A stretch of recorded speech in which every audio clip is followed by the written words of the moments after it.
Salam dan bahagia. Baik, kami dari kelompok 15 akan mempresentasikan hasil tugas kelompok kami mengenai strategi investasi obligasi. Pertama-tama saya akan memperkenalkan anggota kelompok saya. Yang pertama, saya sendiri, Margareta Fernalus Yenianse, NIM 2020 017 037. Yang kedua, Pulkeria Destrin, NIM 2020 017 040. Yang ketiga, Carolina Estim, NIM 2020 017 007. Strategi investasi obligasi merupakan strategi yang digunakan investor dalam pengelolaan portofolio obligasi. A. Pengelolaan portofolio obligasi. Pemahaman mengenai pasar obligasi. Hal penting pertama yang perlu diperhatikan dalam pengelolaan portofolio obligasi adalah karakteristik pasar obligasi itu sendiri. Pasar obligasi umumnya akan menarik bila kondisi ekonomi cenderung menurun. Yang kedua, struktur tingkat bunga.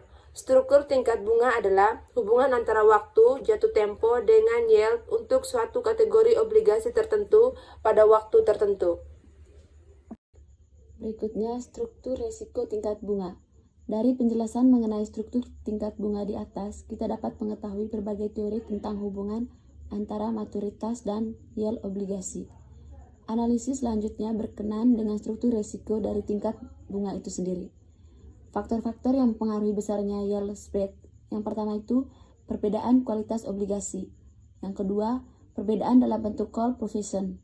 Yang ketiga, perbedaan tingkat kupon yang diberikan. Yang keempat, perbedaan kemudahan diperdagangkan. Strategi pengelolaan obligasi.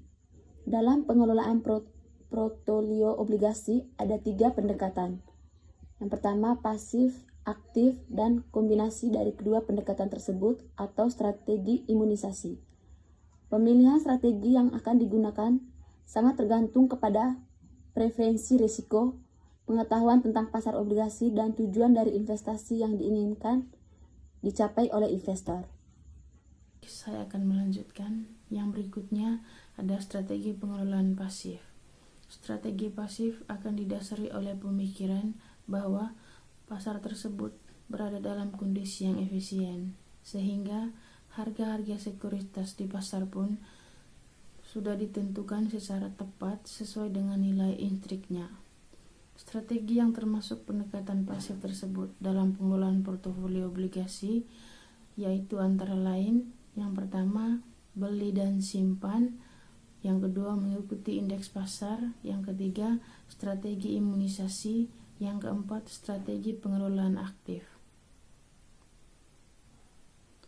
Baik, sekian presentasi dari kelompok kami. Apabila kami ada salah kata, kurang lebihnya kami mohon maaf. Terima kasih, salam.